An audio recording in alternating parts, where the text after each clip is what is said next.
আমার হাতে আপনারা একটা ক্রিম দেখতে পাচ্ছেন। এটা মূলত একটা সানস্ক্রিন।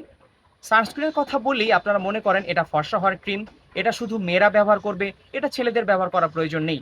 আপনি যদি এমনটি ভেবে থাকেন তাহলে আপনি সম্পূর্ণ ভুল। আজকে আপনার এই ভুল দূর করে ফেলব। আসসালামু আলাইকুম, আমি আলিফ, পড়াশোনা করছি দিনাজপুর মেডিকেল কলেজের ৩য় বর্ষে।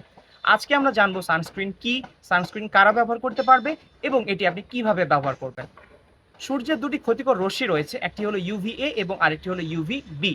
ইউভিবি রশ্মি আমাদের ত্বকের ওপরে কাজ করে, আমাদের ত্বককে কালো করে ফেলে এবং ত্বকের উজ্জ্বলতা নষ্ট করে।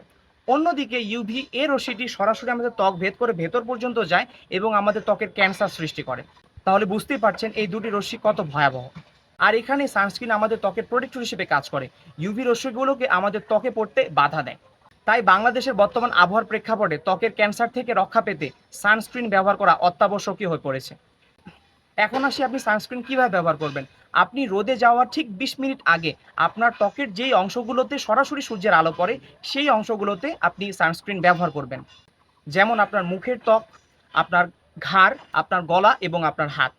এই জায়গাগুলোতে আপনি সানস্ক্রিন ব্যবহার করবেন। অনেকেই শুধু একবার সানস্ক্রিন ব্যবহার করেন, এটি সম্পূর্ণ ভুল।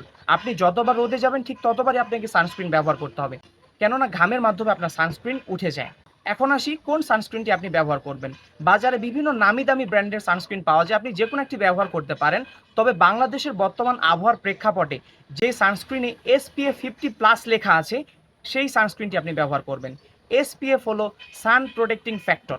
যেই সানস্ক্রিনের সান প্রোটেক্টিং ফ্যাক্টর 50+ বা 50+, আপনি সেটি ব্যবহার করবেন, কেননা বাংলাদেশের আবহাওয়ায় এই সানস্ক্রিনটি উপযোগী। তো এই ছিল আমাদের আজকে সানস্ক্রিন সম্পর্কিত ছোট্ট একটি ভিডিও। ভিডিওটি ভালো লাগলে অবশ্যই শেয়ার করে দিবেন এবং এ ধরনের স্বাস্থ্য বিষয়ক টিপস পেতে অবশ্যই পেজটি ফলো দিয়ে রাখবেন। Thanks for watching the video. আসসালামু আলাইকুম।